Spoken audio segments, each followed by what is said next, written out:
À l'université de Médine, ils ont toutes les facilités de se déplacer.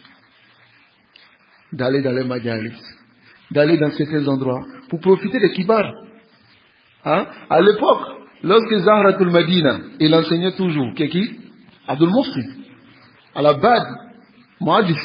Lorsqu'il était là, certains étudiants africains n'allaient pas dans les majalis du ciel.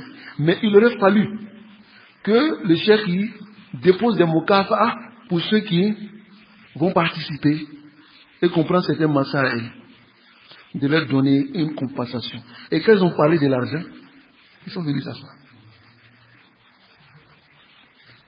Souvent nous les Africains, on va trouver qu'il y a une robe d'air.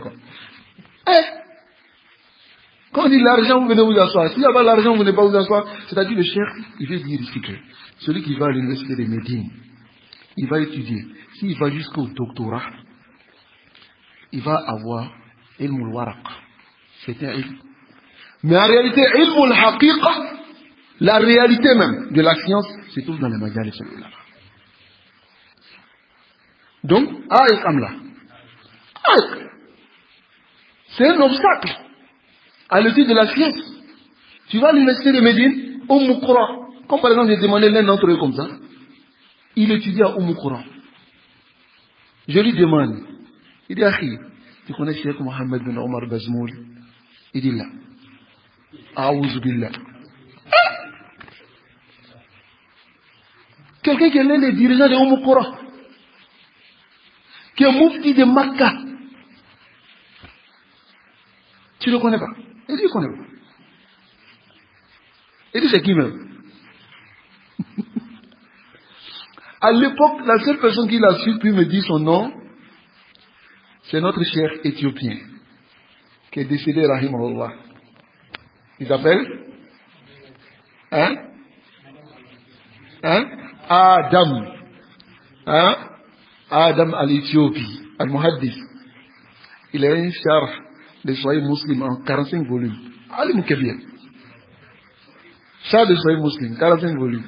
Il a dépassé l'imam Nawawi. C'est un alim. C'est celui-là qui disait une fois que Man ahtaju ila doctorat. Il n'a pas besoin de doctorat. Non, il ne sait même pas comment on compose doctorat là-même. Mais il enseigne dans Masjid al-Haram. C'est eux qui forment les doctorants. Allah il mouna yata'allaqu bi shahada. Ça n'a rien à voir. Shahada, c'est une attestation, c'est un papier qu'on te donne. Après même le papier là, thèse là même, tu vas voir certaines personnes qui vont fabriquer thèse pour te donner. On voit ça ici. Ils fabriquent thèse pour te donner. Pour aller passer ton doctorat et puis tu gagnes. On dit, ah, docteur. Zéro en akida. Zéro.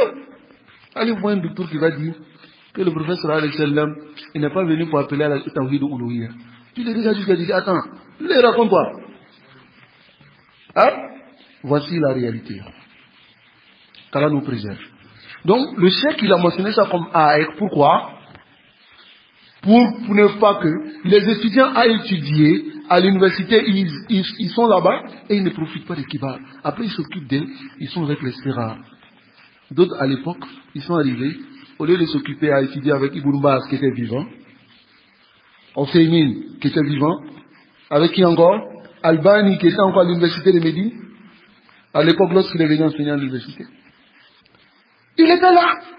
Et il s'occupe avec les Salman, Aouda, les autres là. Hein? Les Sirars. Et à l'époque, vous savez, à l'époque, ces Ikhwan, pour faire entrer leur aqidah dans la tête des jeunes, ils les prenaient dans Madjal et Souskhiri, dans les assises secrètes. Alors que dans le royaume, toute intervention dans les maisons, c'est interdit. Pourquoi? Parce que c'est là qu'ils préparent leur coup. Mais ils faisaient ces majalis avec les jeunes pour les détourner. Voilà pourquoi le chef Suleiman, il a dit ici. Il dit souvent même, le chef il est là, un grand savant, il veut donner les durus, et tu vois les étudiants, ils sortent de la mosquée. Le chef, dès qu'il est là, il sort de la mosquée. Ils vont dans Beytou Foulan ou Alam. Il n'est même pas connu. Un sarir في السن وفي العلم. Il est petit dans la science et puis en âge. Toi, tu laisses les kibars. Parce que tu trouves que les kibars, ils sont un peu mous, d'une manière, voilà, c'est-à-dire, ils n'ont pas le sang chaud, quoi. Le cheikh, il dit ici, Tanbi, il attire l'attention. Il dit à cette époque, les gens ont perdu le critère.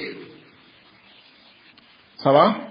Pour connaître ou estimer un savant. Connaître un savant.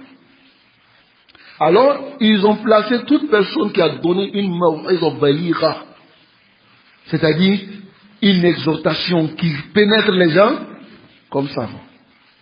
Ou bien qui a donné des muhadarat, des conférences, ça va, constructives, qui est hadifa, comme savant. Ou des khutab de Jumu'ah, ça va, comme savant. On retourne vers lui pour les fatawa et on prend la science avec lui. Allahul Musta'an. Alayhi Tuklan. J'ai augmenté cela. Un seul cheikh, il n'a pas parlé de cela. C'est quoi? C'est mi'yar au doctorat. Les doctorats, magistères, ou bien d'autres diplômes. Les gens considèrent cela aujourd'hui comme nihayatul ilm, la fin de la science. Alors que lorsqu'une personne est docteur dans un domaine bien précis, on lui a donné le cela, l'arme qu'il faut pour pouvoir continuer à apprendre. Mais il n'est pas arrivé à la fin. Voyez, il n'est pas arrivé à la fin. Comme l'a dit le cheikh Abdou Salam, pas Abdou Salam al-Bridis, al-Suhaimi. Il a dit cette parole. Il a dit les gens aujourd'hui pensent que le doctorat c'est nihayatul ilm, alors que c'est bidayatul ilm.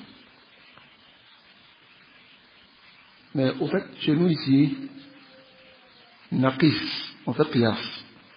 Quelqu'un qui va à l'école, qui a son bac, après qui va à l'université, qui a licence, maîtrise, les masters et autres là, jusqu'à il fait combien d'années pour avoir le doctorat, on le considère en tout cas que vraiment il est. C'est fini quoi. Donc celui qui quitte là-bas aussi avec ça, sort mi ayar. Et le docteur, on le nomme Allama. Hein? Allama. Et le docteur le nomme Alim. Hein? Faqih. Al-Mutafannil. Mutafannil. Tous ces éloges-là. Al-Miskin, Jalis, la yatakallam. Al-Miskin, il est assis, il ne parle pas. Et souvent, même si on ne fait pas ça dans la scie, il y a Al-Miskin, on lui a fait du tort. Parce qu'il est là, pourquoi on ne l'a pas annoncé?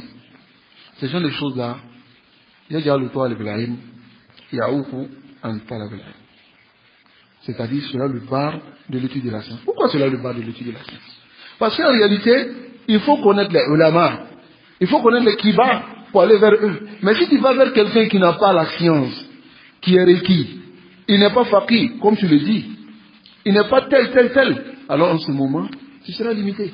Parce qu'il ne va pas te diriger vers ce qui est bien pour toi. Ça va? Nous demandons à Allah subhanahu wa ta'ala de nous préserver et de nous guider sans fin sur son droit chemin.